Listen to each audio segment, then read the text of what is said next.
They've seen enough now, from liar Obama, to Congress, to the president, to the Supreme Court, all this stuff, all these crazy things. This guy dying, Supreme Court justice dies, and I think people are starting to figure out that, man, I've had it wrong all this time, and I need a non-political person. I need someone that is not in this system, and that's Donald Trump, and I'm going there. I see, oh God, Trump's going to take this. He said that they would do a false flag attack in America, and that potentially something like martial law or what have you would be implemented, or something to where we couldn't have the elections yet, and it would be postponed because of this big attack. 50 million Americans went without power in the summer of 2003 for just a single day. The results were stunning. 3,000 fire calls were reported, many from people using candles. As a result, several people died in Michigan, New York, and Canada. The New York City Fire Department alone answered over 7,500 calls. More than 80,000 people called for help in just over a 24-hour period in northeastern America. Blackouts could be coming very soon to North America. Learn more at futuremoneytrends.com/92. Hello everyone, and welcome into crushthestreet.com. I'm Kenneth Amaduri, and I'm joined today with a returning guest. He's a man that reports the news and draws compelling conclusions that goes against the grain of the mainstream media and the elites that are in power. He's a truth teller in a world where no one knows what to believe anymore, and we have the privilege to speaking to the man himself. jsnip4 on YouTube. His website is realistnews.net. Joe, thanks for joining me today. Yeah, it's a pleasure to be back. I think the last time we talked was just a hair over a month ago or so. And of course, even in a month's time, it's quite a bit going on, elections and delegates and all this stuff. And, Meadows trying to break out, and the club taking a snap at it a couple times, as you've seen, the last few days. They've been trying to push back on, the rise of silver and gold, and it just keeps bouncing right back every time they do it. Yeah, no, I know it. And you know what? A big barometer for the club is the stock market, and they've managed to have the stock market tick up here, even on just weak corporate earnings. I mean, we are just at a point where a recession is inevitable. We have to have a recession, but they're fighting it tooth and nail. And it would appear that the fear of a stock market crash is going mainstream, and billionaire Carl Icahn is now betting against the market. This is big news here, a major endorsement for the fact that the market is volatile and unstable. So what are your thoughts here, and what does this signify to you here in 2016? Well, I just did a video on this recently about that man, Carl Icahn, and I've done a little research on him over the past because I've mentioned him before. Some interesting news about him is he is definitely a Trump supporter. Was there supporting him in New York when he was trying to grab that state. The guy isn't by any means perfect, right? He doesn't have a JP Morgan track record of like 0 losses on any given day out of the year. But he definitely knows what he's doing, and made some purchases of companies and whatnot. He's made all the right moves. Again, not perfect record, but pretty damn good. And when you watch a guy like that basically say, I'm not just shorting the market, I am freaking shorting the market. His net short was like 150%. When just at the end of last year it was just a tiny bit, and now it's like, whoa, here's his new report, reported position. It's insane. So if that's not a bet, like 150%, that's not a small guess, or like, I think I might get this one right, so let me just put a little bit towards that. No, this is him saying there ain't a chance in hell this is getting better, and it's time for this market to turn around. And again, I said in my video, this is my opinion, but a multi-billionaire, that goes for all of them, that they know people. And that those people easily paid off, or acquaintances, whatever they are, however you get the information, they let you know what's going to go on the inside.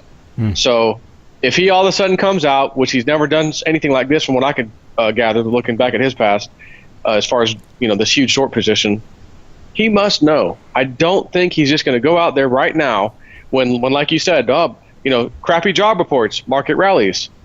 Trouble in China, market rallies. No news today at all. Market rallies. Apple sucking completely. Little bit of downfall. Next day, markets rally. So this is something that old guy Lindsey Williams had said, which he claimed he knew a couple of old retired oil executives. He has an amazing story if no one ever heard of it.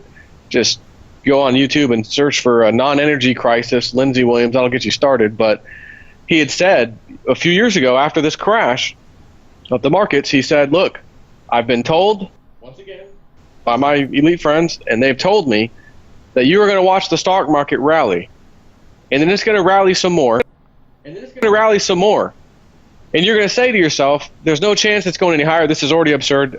Like, it can't. And it's going to go up some more. And you're going to say the same thing, and it's going to go up again. He said, that's pretty much what I was told. And now this is right after the crash of 2008, 2009. He's saying this. Wow. And what has exactly happened? Exactly what he said. But he said those days will be numbered. And you're going to see Europe start to fail first. The euro is going to go, and then it'll be in America shortly thereafter. So I've just been recently hearing on some, at least alternative media sites that kind of rumbling, because again, there's a few countries now ready to leave the euro. So I think it's just going to take one country to say, okay, I'm finally out, and then it's going to be like chains breaking, one after the other, rapid fire, which is going to kill the euro. Which again, if he's right, it'll end up coming over here after that. Joe, do you think people are more concerned on a wide-scale basis here in 2016 than they were, let's say, in 2007 prior to the 2008 crash? And to be fair, in 2007, there was still the recollection of the dot-com bubble burst. And here in 2016, we got the recollection of the 2008 Great Recession. Are you talking about just generally, the general population? Are people more informed now, and is the club in hyperdrive keeping this thing together more so than they were back in 2007? Because people are more informed. I'm trying to see what your thoughts are in that sense. Yeah, I would agree to that there are definitely people who are more informed. Simply looking at, like you talk about thermometers, precious metals is a good thermometer, even if they do control the price still, which they do, the club does. But look at the numbers of actual, not just metals, but bullion, you know what I mean? Investment type of gold and silver being sold. So, your silver eagles, that 1 ounce rounds, whatever. And you see these record-breaking numbers that keep happening year after year after year. And it really started after 2008, 2009, if you look at the charts, where people really started buying. And you would have thought, after taking it to $49, $50 for silver, dropping it down to where it is today, 15, 16, 17, recently, that I'd be able to have this talk with you right now and say, we're back down to pre-2008, 9 as far as gold and silver concerned. And, I guess the club did their job, and, people lost faith in precious metals. But the opposite has occurred. More and more and more people are buying. So there's no way it's just the same old people buying over and over and over and over again. There has to be new people coming in and buying, which is what's propelling this thing, these new sales. So I do think a lot more people are waking up. My issue, though, is it's still a fraction of a percent of how many are. However, when you see the polling numbers, and again, this is to assume are true and correct, because there's so many different companies that do it, and some of them are owned by the club. But if you look at the numbers on Donald Trump, they do appear to be accurate, at least, for him, and actually throughout this whole election process so far, they appear to be, what the exit polls and things are saying. But he, I'm trying to where I was going. I want to get your thoughts on Trump. To be honest with you here, I don't think the elites were thinking he would get this far. And as someone that is so far outside of the mainstream is rocking the boat here, and the powers that be are going to be tested. But I guess, first of all, do you believe Trump will shake things up in the club the way you put it? Or is he going to fall in line with the globalist agenda? I used to think that I was on the fence, and more on the side of, I think he's not who he says he is, But then I watched some of his really, really old, interviews, and he was in front of the Congress at one point, some kind of congressional deal, 25 years ago or something, and I'm like, man, he sounds like he does today, actually. So he's never even tried to go after office or any kind of political anything in 25 plus years or whatever. Yet he was talking about it back then. So that makes me think, like, man, I think he's legit. But then, you know, the other day he hires a guy, I can't think of his name, he hires this guy that's former partner at Goldman Sachs, former affiliate somehow with George Soros. So I'm like, oh man. Now it's not really, doesn't appear to be tied to them any. And Donald says, well, he's a good acquaintance of mine. He'd be the right guy for this position, some kind of financial position.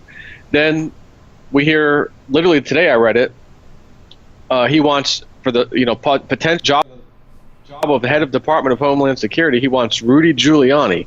The first thing that came to my mind was, oh my God, he was right in the middle of 9/11 and left the 47-story Solomon Brothers building, Building 7, which is the emergency command center of New York City. Why would you leave that building to go down to a makeshift, command center on the corner?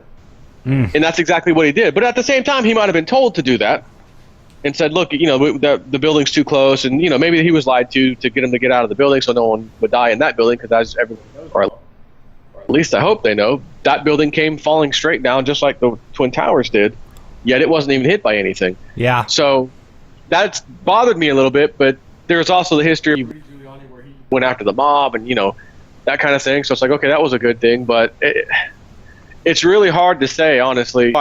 Even though I feel like he's the right guy, because when you still watch the media and other politicians fighting tooth and nail to keep this guy out of the way, the club doesn't do that.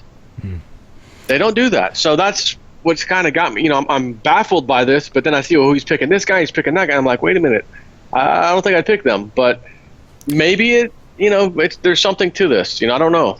Well, he's definitely bringing millions of new voters into the Republican Party. And again, I'm not no Republican or definitely no Democrat. But I got to ask you, what do you suspect will happen to derail the momentum Trump has to be president, either before or after he becomes president? If he does, if he can actually pick up enough momentum to beat Hillary, because again, I don't think they thought he would get this far. And the establishment candidates that they had lined up just did not work out for the parties here, and it's working out for the Democrats. I think Hillary's their person, yep. But for the Republicans, his momentum overwhelmed the system here. So I want to get your thoughts here on what do you think might happen to this guy? Well, you just reminded me of what I was going to finish a minute ago. When you were talking about the people, are people awake enough now? Or is there enough people figuring out what's going on? 2008, like it was 2008, whatever. And my answer to that, which was long, is actually, I think, yes, because if you look at the following of people behind Trump, there's a huge following. So those people normally in 2007, 2008 would never have been over there following Trump. They've seen enough now from liar Obama, from Congress to the president to the Supreme Court, all this stuff, all these crazy things. This guy dying, Supreme Court justice dies, and these. I think people are starting to figure out that man, I've had it wrong all this time, and I need a non-political person. I need someone that is not in this system, and that's Donald Trump, and I'm going there. So having said that, I do think enough people are starting to wake up now, so that's why things are going to maybe different now. But as far as what could happen to him, I will reference something that guy Lindsey said, and I do think it's a possibility, but the other side of me, they would be stupid to do it. And he said that if it's going to be between Hillary and Trump, is what he said, and it looks like Trump's going to be the one that wins, even before the election, way before we get the election, they're going to know.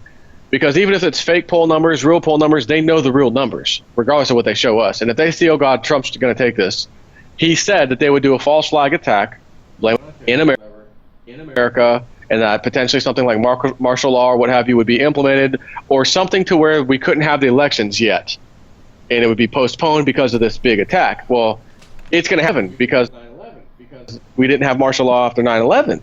Bigger and better. It has to be bigger and better. Would that mean a small nuke or a city? You know what I mean?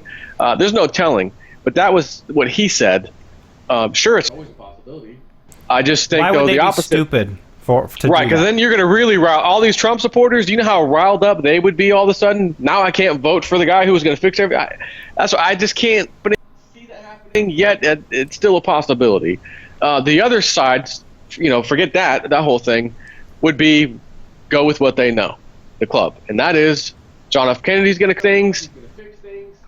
He's not doing what they want to do. He wanted to, he didn't want to offer Cuba. He didn't want any part of it. They were going to try to attack a passenger liner from Cuba to the United States and blame it on some Cuban radicals. And then we were going to go and attack Cuba. This is all in a document called Operation Northwoods for anyone who wants to go read it. It's been declassified now years later. It's in there that we were going to attack our own airplane with passengers on it, civilians, kill them, blame it on some Cuban, officials, and then we were going to go in. That did not go well, and it never happened. So now that document's declassified. For anyone who thinks, 9/11 is not what it is. Actually, it is what it is, and that's, it was an inside job. It was the same thing. So they will him what they did with Kennedy, and that is a crazed Bernie Sanders supporter. These guys were so crazy at these riding with some of these people and doing some despicable things. It was one of those finds, and they'll find some patsy like they always do.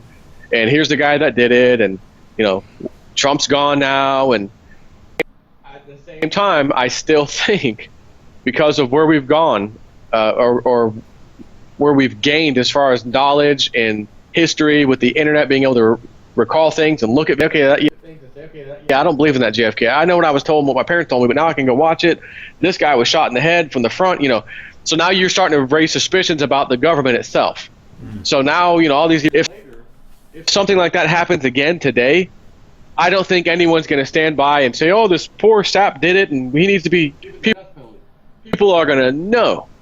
We know who did. And I think you're going to start to see, literally politicians being sniped, some of these rich families being sniped, and it'll be by some, Joe Blow guy who's just had enough and feels like his country's gone and he doesn't want to leave his kids in such a wreck, so he's going to go handle business himself. And then you'll really hear the real stories. None of them will be false flags, because you're going to see the opposite happen. Not some building with citizens getting, dropped to the ground, but an actual politician who just got headshotted today and the train that day, and, things like that. So at the same time, if you're the elite, what choice do you have? And the only choice that I see that's viable is we have to rig the elections. We've already done it before, right? We're going to rig the elections. We'll make it the closest damn race the country has ever seen in their lives. It'll be so packed full of entertainment, there'll be nothing like this on the record books. And Hillary will just squeak it out somehow. And he'll lose. And we'll all say, damn it, that was so close, maybe we'll get her next time. Just like we always do whenever it's a close race. Except this one has to be really close. Joe, what about if, let's say, he does win, and they just crash the economy right in his hands on a silver platter, and just blame the mess on Trump? Is that still a win for the elites? Yes, it would be, because you could then somehow tie him to it and then go for impeachment hearings, just like they're actually doing in Brazil right now. One of the biggest reasons they're actually, the Congress and the Senate over there, pushing to oust that lady is they're finding that their economy is in such bad position, or is in such a bad position, and there was some fudging of some numbers or whatever. While that's grounds to do this. Yet every previous president over there, for I'm not sure how far back, had the same thing happening. Watch. So why weren't there impeachment hearings then? So I think the club would find a way to try and impeach. But yes, like you said, that they would do it not to really piss off people, because if they just go over and impeach them, people will be pissed off. But if you blame, somehow make it look like Trump made a decision, and it caused, like he's saying now, we'll just pay off the debt. We have the money printer, we'll just print them too. That's what we'll do. And he's actually right. That's all you have to do. However, keep in mind, everybody, we did that in 2008 and 9 to present. We've doubled the $9 trillion debt to $18 trillion now. So it's more than doubled, and yet nothing seemed to have happened really, right? We didn't have this hyperinflation. We didn't have, right? Metals prices came down, right? So the club has control over it. So then you take a guy like him, Trump. He gets in office. Hey, I'm going to pay off this debt, and all of a sudden they'll let loose. Hey, hyperinflation is just kicked in America because Donald Trump's poor decision to double the debt, which caused us to kick the can down even farther. And everyone's going to, I would hope, say, well, hold on, we already missed it before, so how come it's not working this time? Why are you making Trump look like the bad guy? You guys were able to keep it together when he wasn't in office. But of course, with the mainstream media, no one's going to really think that way. You're only going to think of what you hear on TV, which is Trump made this terrible decision and let the economy, collapse. Now, back to Carl Icahn for a second. He's betting that this is going to be this year, this market crash. So one thing I keep harping on myself is that I feel like they'll do economic crash, especially if they planned on having Hillary win, which they do for sure plan on having her win. So if the way they want it to go out, still, plan A for them, then my opinion is that they will absolutely make this market crash either right before the elections take place or right after they take place, simply because, okay, she wins now, and oh my God, the market crashed. But you can't, it's not her, she just got the nod. It's not her fault. And you can't blame Obama. He held us together so good all these 8 years. I mean, he's held us together, Of course, that's how they'll stay with it, but so who's at fault? Well, you can't point the finger all of a sudden. Well, the rest of us are going to point it at the Fed, but you can't point it at either of them. So then when the next president takes office, which will, let's say her, she's going to have the easy part. Now it's time to recover, and I got to, help fix this problem that was thrown at me, and it's not my fault, but I'm going to fix it. So she'll look like the hero potentially. On the other side of that is if Donald Trump wins and they don't crash it yet, they'll crash it once he takes office. And maybe even wait for him to make a change that. Because remember, 2018 supposedly from this The Economist magazine cover from 1998, which the Rothschild family owns, said back then, 2018, get ready for a new world currency. I've mentioned this before on your show. It's got a big giant gold medallion, and it's from the ashes of burning paper dollars, different countries' dollars, including our own, and saying get ready in 2018 for a new world currency, huh? So that gives them a whole year if Donald Trump's in office by January of 2017. And he may go in right away, okay, I'm going to handle this, I'm going to fix the debt, I'm going to do that, and then he starts making these changes and go, okay, bingo, let loose on it. He looks like 10 comes around. It's his fault.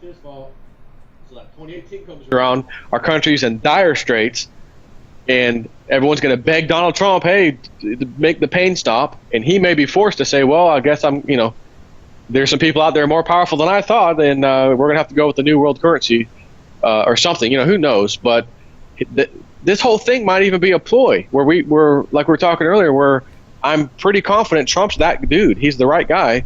And then he takes office, and then all of a sudden, I've seen a few of his picks recently that made me a little nervous. He starts making some more of those picks. And some more of those picks, and it's like, okay, he's surrounding himself by these, quote unquote advisors, and they're the club's advisors.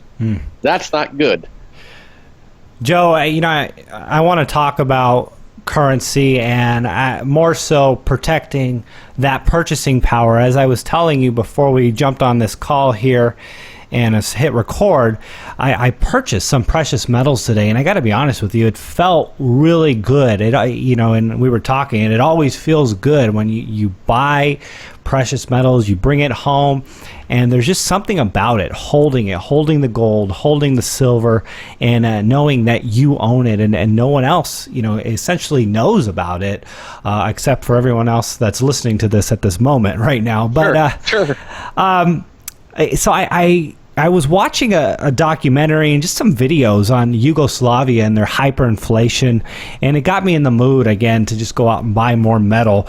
What they experienced, especially in 1994 January, inflation was 313 million% in just 1 month alone. Literally, prices were doubling every day and a half, and store owners didn't even want to sell their products because by the time they got the money and deposited it, it was worthless. And in a situation like that, it really doesn't matter what you're paying for precious metals or what you're paying for goods, because the paper is worthless. It's meaningless.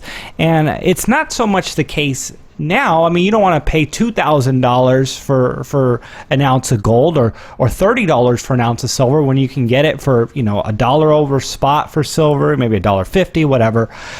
Gold, $50 over spot, $100 over spot. People are actually working and trading their time for precious metals, and you got to trade more time if you overpay. But in a situation like that, it really just doesn't matter. It's get your money into something real. But I got to ask you, being realistic, do you see this sort of hyperinflation happening here in the U.S., considering we have a military stationed all around the world? I mean, the dollar is backed by that military. And you also have the ability to tax. At this point, the government has the ability to tax, to take money and cover their reckless spending, not all of it, but a portion of it. And they also have the ability to borrow still, in something Yugoslavia didn't have. They didn't have a military. They didn't have the ability to borrow and to even tax, but they had the ability to print. And that's exactly what they did. So a long little intro there, but I just wanted to get your thoughts here on precious metals. And are we going to see a moment where literally the dollar goes worthless? We will. I mean, none of them technically go worthless, but as you said, when they started inflating like that, where it's every day, it's massively devalued, it's practically worthless. It costs more to print the money than even use this stuff. The value it holds. But if you look at gold and silver, again, we got thousands of years of history of that being money, of that being a store of wealth. It is a worldwide store of wealth. It doesn't matter what language you speak. It doesn't matter what country you're in. All it matters is it's a physical silver or gold or whatever you have that you can take anywhere and weigh it. It weighs the same, and it is immediately convertible into some country's cash or dollar. Now, we've had the ability in this country to print our own into existence, but made our dollar was the world reserve currency. So in a sense, our dollar was acting like gold and silver, as I just described, for a long time. And I'd say at least since 1970, 71, when we got off the gold standard. So 46-year run on paper fiat currency. And not only that, the fact that it was the world's reserve currency. So it acted as that universal medium of exchange, except its days are numbered. Remember, China and Japan were number 1 and number 2 who used to buy all of our treasury debt. Number 3. As of a few years ago, like 2011, at the end of 2011, I remember doing videos on this, where all of a sudden, Federal Reserve is now number 1, China's number 2, and Japan's number 3. Now you fast forward to today, I don't even know if there's a number 2 and number 3 really. I think it's just the Fed. So they're getting away from it. They don't want anything to do with it. And you got, like this stuff happened in the Middle East where we put sanctions on Iran, but Iran figured out we can just buy gold and then trickle it through, United Arab Emirates and get, different currencies that way. So once gold shined as that medium of universal exchange. So they got away with not using the U.S. dollar. You see all these countries, the BRICS nations, they're getting ready to deal with themselves, their own basket of currencies. Every single time I see them getting in these meetings, we are never invited. America's not invited. They're doing their own thing. Their days are numbered. So our days are numbered, as far as I'm concerned, in America, as our dollar being that reserve currency and hold that same status that gold and silver do, which is a worldwide medium of exchange. Because even right now, if you go to, for example, Venezuela, who's experiencing and pretty much incredible civil unrest, food shortages, rioting, they just set a guy on fire today. I'll get to it in a second, because he tried to steal from people. And you look at their dollar on papers, but on the real market, the black market over there, it's over 1,000 something to 1. So I mean, imagine turning it, in a single U.S. dollar, 1,000. There's worth 1,000 of theirs. That's the equivalent of gold and silver, because you can say the same thing about gold and silver. They're up just as much. So as our dollar dies, the people in this country are going to have a problem to worry about. They're going to need a universal medium of storage of wealth, if you will, and that's going to be gold and silver. Because even if you have to use these worthless U.S. dollars, there's going to be a ton. So when I used to talk about gold and it's mainly silver, like going to $200, $300, $400 an ounce. Oh, that's absurd, man! You're out of your mind. It's not out of your mind if your dollar's collapsing, because this is going to be an inflated U.S. dollar prices, not today's dollar prices. So you're going to have a massive demand for gold and silver, a panic to own that stuff, and then on top of it, you're going to start to have the dollar being devalued, because it has to be into the bottom. You can't have China, Japan, and all these other countries deciding, well, we're going to devalue a little bit more. We're going to devalue a little bit more. I mean, Obama was just over in the EU telling them don't devalue, and kind of warning, like all of them, do not devalue your dollar. And I'm thinking, they're probably thinking to themselves, who the hell do you think you're talking to? Don't devalue our dollar. It's for our country, for our citizens, stable. So if we have to devalue, we're going to devalue. So that's going to leave America in a position, ultimately, that we have to do. We got to be competitive. And with all of our magnitude, it's going to come back. This country, it's going to come back. I'm here to tell you. So people might, give a little hoorah for that, but there's going to be pain in between it coming back. And the only reason it's going to be coming back is because it's going to be too expensive to get stuff from other countries. So we have to devalue our dollar to be competitive all of a sudden. And then once we become competitive, all of a sudden we can compete with all the other things that competing in, which of course is the manufacturing. So then you're going to have this big, recycling of that whole industry. I mean, we're talking years. This doesn't happen overnight. You want to be prepared to deal with that interim period of whatever the hell's thrown your way. This is all contingent on these damn elitists doing what they have planned and it working the exact way they want it to work. So if it doesn't go their way, is what I'm saying, and I got a sneaky suspicion it's not going to go their way fully, they're going to get some monkey wrenches thrown in there to where something snappy might be okay. The dollar just got completely destroyed today without all this way to deal with that all of a sudden, like we thought, because we were supposed to deal with these other issues first, and now they're all to the right. We're getting hit from left and right. And they essentially just lose all this control that they've always had, which leaves the rest of us in a position to say, what the hell just happened? And oh my God, what do I do about it? And when people at that moment, that's the time when I go online and see what the price of silver is today, and probably lose my mind when I see how crazy it is. Which, and the sad part is that's not a good time to be happy in your country, because if you got a high silver price or gold price, that's the thermometer that something is wrong. And this whole time, these elitists have been controlling the price of those thermometers, so to speak. So I think that their days are numbered with that too. You just look at how much paper contracts they keep creating out of thin air with no real backing. Create these contracts, put them on the futures market, and then buy them up themselves to keep suppressing the price. So it's like gold, they had 100 to 1 of the paper to real thing, 200 to 1, 300 to 1. At one point, it was 500 to 1. Came back down again, and this, which I'd like to say reality, and reality is like 300. This is all it's all fake. And again, once things are exposed, anything, I don't care what you go, something, some kind of fraud, corruption, whatever it is exposed. It's only a matter of time before it finally goes away. And these guys are real good at letting it, pretend to go away, and then it's still there and they still control it. But ultimately, it goes away.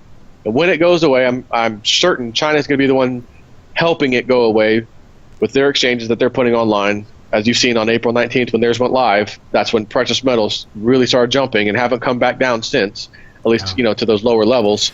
Now they're losing control. I think that's what we're witnessing. I think a lot of people think that it's just going to be a preservation of wealth, which is reason alone to hold precious metals. But in a situation where people are flooding in, that's where the price increase is going to be profitable as well, at least in my opinion. I feel like, if they just print money and there's no additional demand for gold and silver, the price goes up. And it just kind of goes on par with purchasing power. But you combine the inflation with the surge in the panic of people flooding into precious metals. That's where you're going to see the upside. And you can even look at, like, I want to say, like the Weimar Republic and the stock market, because the stock market went ballistic.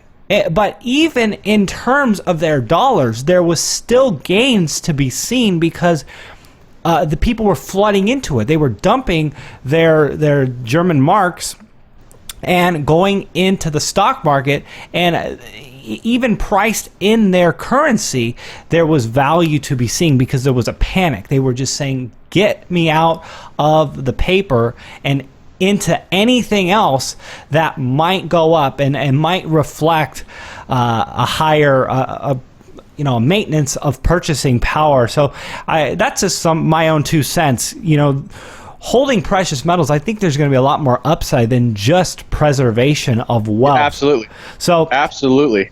yeah, any last thoughts here, Joe, before we kind of close out? We're kind of getting to that 30-minute mark. Sure. Any last thoughts you'd like to share with us today? Like you said, that it's not just going to be a preservation of wealth.